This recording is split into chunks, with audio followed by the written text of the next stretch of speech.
my breath. Jesus. I gotta tell you, that bitch tried to kill me. Based on the true story.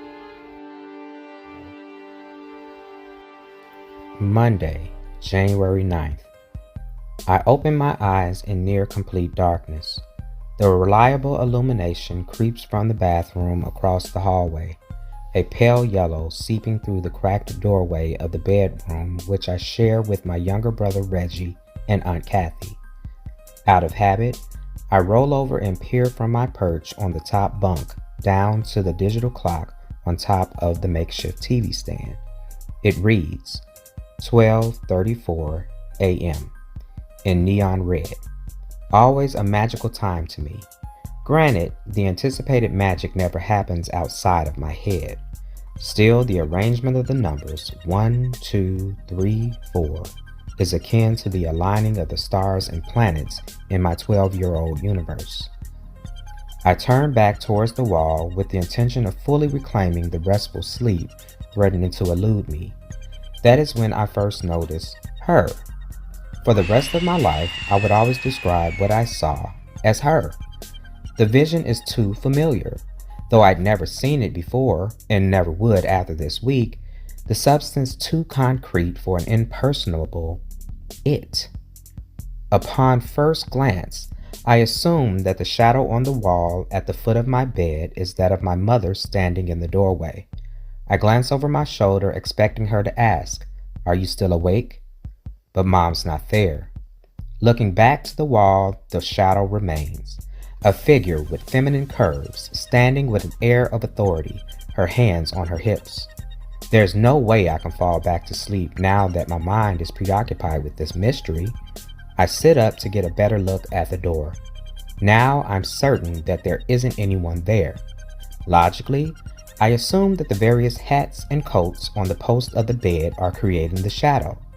I shift them around, all the while expecting the ebon outline to move in concert. Yet, she stands stock still. For some reason, I know not to close the 5-foot gap between the bed and the wall. Drowsiness and shame overpower fear and curiosity, and I soon fall back to sleep. Tuesday, January 10th. Following an age-old habit, I wake up in the middle of the night. Surprisingly, I hadn't thought on the weirdness of the previous night until this particular moment. In an instant, I'm fully awake and sitting up in the bed.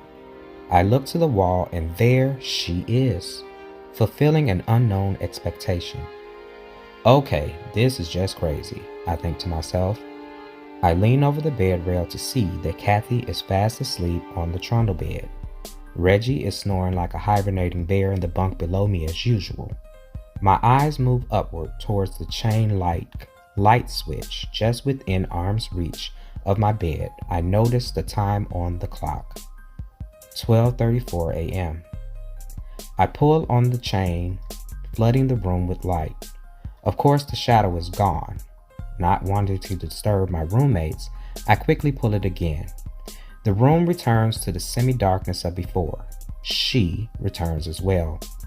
As I sit in the bed, I notice the motion out of the corner of my eye on the floor near the cracked opening in the doorway. I turn and see something small and hairy.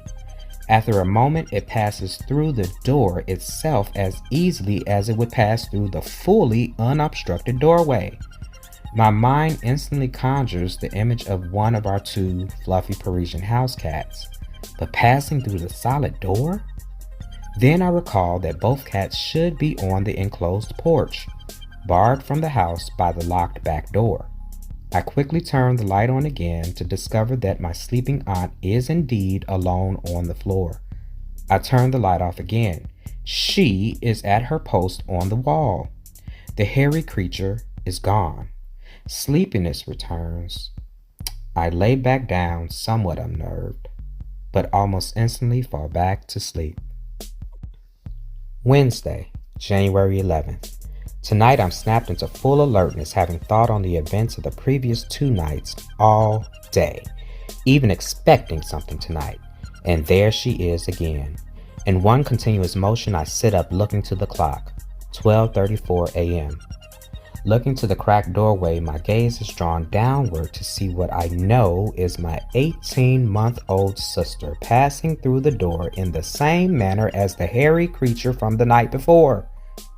She, however, moves to lie down beside the form of my sleeping aunt. I turn on the light before my fear and confusion can set in. Sleeping aunt, no baby sister, no shadow on the wall. I turn the light back off. Sleeping aunt, what appears to be my baby sister is lying beside her, the shadow on the wall.